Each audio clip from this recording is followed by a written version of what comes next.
Our former Vice President Hamid Ansari ji just spoke on an international platform at which he has essentially misguided and misled his audience with comments about India, which, to begin with, are factually untenable, completely untrue, if I may add, blatant lies, one might even add. So, why do you feel he has done so, and what do you think the possible motivations are? Well, thank you very much for this opportunity. I know him well. He was my senior colleague in the Indian Foreign Service. We've served together in the nation's capital, never on assignments overseas. Let me begin by saying that the Canadian Prime Minister, who tried to advise us on how to deal with the farmers' protests last year and swore that Canada will be there to defend the rights of peaceful protest, has run away from the truckers and others, even as we speak, on the 30th of January 2022. They are rallying against vaccine mandates, inflation, supply chain disruptions, etc. So the fellow who was trying to give us advice has actually gone into hiding. He has betrayed their trust. The saddest thing about betrayal is that it never comes from your enemies. It comes from those you have faith in. Some of the most poisonous people come disguised as friends and family. My motto has always been to protect the oppressed, even if he is my enemy, but I will never forgive the traitor, even if he is my friend. Shri Hamid Ansari regrettably belongs to this category of trust busters. He might hate the democratically elected Prime Minister of India. Why does he despise the people of India and insult the Indian Renaissance? A lady in an open press letter to Shri Ansari that I saw today has reminded him that everything he has now was paid for by her and millions like her through their taxes. Another has said that more than being angry with Shri Ansari, he feels sorry for a man whose rant suggests that he has gone insane. The Ministry of External Affairs has responded robustly to our former Vice President's slander of his motherland. India is a thriving democracy and needs no certificates from anyone, least of all from those who have never been to India. The claim that others need to protect our constitution is presumptuous and preposterous. The track record of this racket called the Indian American Muslim Council is well known. It gave Shri Hamid Ansari a platform to abuse the Indian government. But we know that it has certain biases, and we also know the political interests of the participants, including of Shri Ansari. Law Minister Kiran Rijiju has very clearly said that what Shri Ansari mentioned is wrong. Minister Rijiju is a member of a minority community, and he said, I can proudly say that India is the most secure nation. He added that minorities facing trouble in any of our neighboring countries prefer to seek refuge in India because India is safe. Let's be grateful for the safety, he said. And then he posed a question. The question was for Shri Ansari.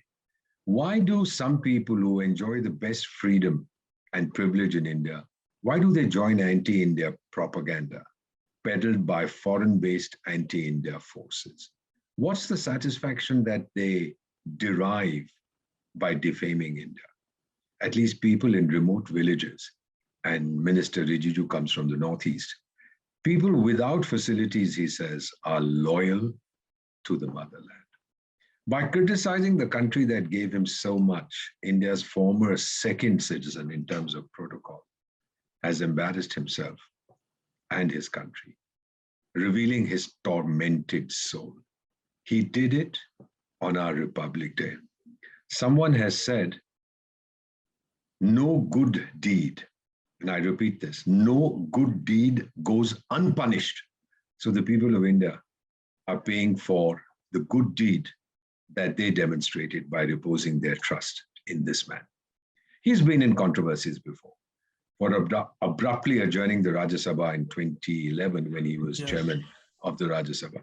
The Congress government was likely to lose a vote. He did not observe the first International Day of Yoga in 2015. He has disrespected the national flag, and he betrayed our intelligence officers in Iran when he was ambassador there in the early 1990s.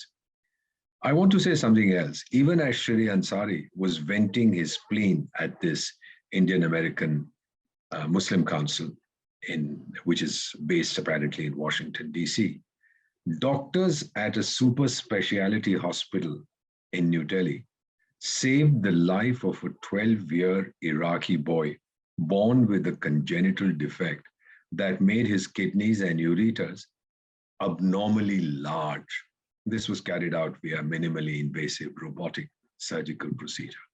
No one asked this boy, he's an Iraqi, his name is Ali, about his religion. This is the strength of India, Shri Ansari, which you don't seem to understand.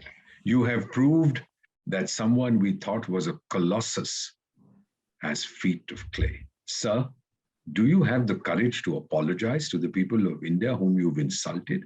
You have violated your oath to abide by the Constitution and to protect the dignity of India. People are asking, are you an Indian first or a Muslim first? This webinar will remain on the international media till the end of time. How will you live it down? What will your children and grandchildren say when they hear about this? Sir, we know that as Vice President, your closest aides were from minority communities. That was your choice. This organization, the Indian American Muslim Council, it gets funding from dubious sources and was linked to Pakistan's intelligence agency by the Tripura government in an affidavit in the Supreme Court about recent communal violence in the state of Tripura. By participating in this, sir, you have demolished your status and damaged the Muslim community in India. Let me tell you, son, my former teacher, the famous sociologist Robert Merton, used to talk about the law of unintended consequences, according to which a purposive action might have unforeseen or unexpected outcomes. After reading about and listening on a television channel to what the Vice President had said, one of my staff members, a Muslim, said to me, साहब, कितने मुसलमान हमारे देश के ऊंचे पदों पे बैठे हैं और भारत की सुरक्षा की है, इन्हें क्या हुआ है? क्या अब मुस्लिम लीडर्स पर भरोसा कर सकते हैं? This comes from a Muslim asking me this question. I did not know what to tell him. Shri Ansari knew his participation would be controversial. He was urged by several, including in the Indian Foreign Service, to reconsider his decision. He did not. Someone even commented that not making it to the top spot in India caused him immense heartburn. So what was he trying to achieve? India has had presidents from minority communities. We've had Sikhs, we've had Muslims, we've had Dalits, we've even had a woman Rashtrapati ji. India's remarkable renaissance seems to have upset him, sir, even as most others celebrated. This angst is eating him. Mr. Ansari, fight your battles within India. Of course, you will say that no one listens to in India, but that reflects more on you than on the people of India. Why do you go crying to Uncle Sam? The governor of New York and its Senate have demolished you by passing a resolution that the world became a better place after India adopted its constitution within 3 years of its rejection of the British Empire. And do you know, sir, that New York State will henceforth observe 26 January as India's Republic Day. Last year, there was a bill introduced, I think in November 2021, in the US Congress to declare Diwali a federal US holiday. Diwali, Shri Ansari, is not a Hindu festival. It's a national festival. It's a festival associated with the spirit that we call Hindutva. Do you have anything to say about this? You said that our constitution does not give us the kind of protection that we need because it is being subverted or whatever the terms that you use. Sir, our constitution has been amended, you should know this, over 100 times. Like the constitutions of any democratic nation, it responds to changing circumstances. It took 2 years, 11 months, and 18 days to draft. the national emblem, the lion capital of Ashoka, also adopted on 26 January 1950, symbolizes power, the power of a renaissance, of an India that is rising, of a resurgent India. It symbolizes courage that the people of India have always shown. It symbolizes confidence that all of us now, young and old in India, have. And it symbolizes pride, pride in our culture, in our heritage, in our progress. Please remember, sir, any country, including the most developed in the world, is always a work in progress. One speaker at the webinar that you attended made the atrocious claim that the repression and persistent human rights violation in Kashmir has provoked terrorism there, leading to unacceptable outcomes like the killings of several Hindus and Sikhs in Srinagar. So, sir, terrorism grows out of human rights violations. You were nodding your head so vehemently in approbation that we're afraid your head might fall off. Please tell this to the fellow who ordered the bombing of Afghanistan, Iraq, Syria, Libya, Yemen, et al., that he has violated human rights, so he can expect terrorism to grow. No, sir, there's something wrong with this logic. Another tormented soul in this webinar that you attended said as a congressman, he would use his powers to work to keep India free, open, pluralistic, and democratic, while one of his colleagues boasted that we want to make sure that India, like America, stays on the path of respecting religious liberty, freedom, pluralism, toleration, and dissent for everybody. Sir, since when did India become a US colony? You might be mentally subservient to American thought. We are not. May I remind you, son, that in 2009, the leader of an Islamic nation to our east, where I was privileged to serve, famously said, India has made the mistake of being too democratic. Shri Ansari did not speak of the India we know, vibrant, independent, self-respecting, democratic nation. May I conclude my answer to your first question? I don't think he understands, nor did any of his co-panelists. They've probably not even read India's constitution, which is voluminous, probably the most detailed for a sovereign state. What does the preamble state?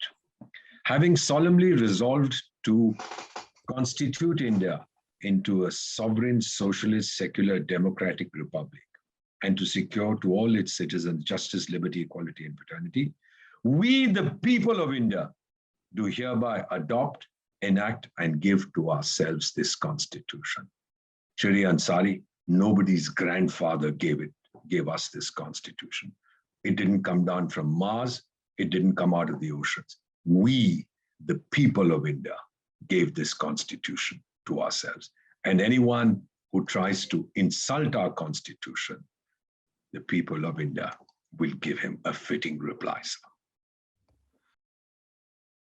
Please remember to subscribe to us and switch on the notifications for this channel. For our other social media links, more content, and to support our work, please visit citti.net. Dhanyavad. Namaskar.